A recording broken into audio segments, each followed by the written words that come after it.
You want to do the chair, you want to do the wall? Perfect, let's do the wall. All right. Right there. So forearms in here, just like that.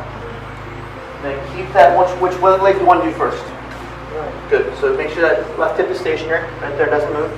Now bring that right toe up, on the ground right there, good. 1, 2, 3, from the speed top, or speed timing. Your provider's coming on end, and now bring that foot up. A little higher.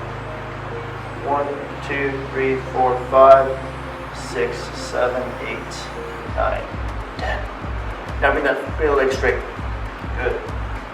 1, 2, 3, 4, 5, 6, 7, 8, 9 and a half, 10. Good. Okay, switch sides. Where do you feel it? Where do you feel sore? I feel this leg right here. Good. So when you're doing this stretch, realize this left leg is still working. It's isometric, but it's still holding you. So everybody's going to hip out, right? Good. Now switch sides. Let's go that one side there. Good. 1, 2, 3, 4, 5, 6, 7, 8, 9, 10. Put up. Higher. 1, 2, 3, 4, 5, 6, 7, 8, 9, 10. Then 1, 1.5, 2, 3, 4, 5, 6, 7, 8, 9, 10.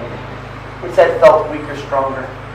Oh, this one is stronger. Alright. So stronger this side, and stronger meaning stronger in the back, the hip, or the leg. It doesn't hurt as much. Perfect. So it's going to be, we have to make this side stronger. So put this one out more often. Exactly. Because it's tighter, because it's weaker. Oh. When the muscle gets tight, it gets weak.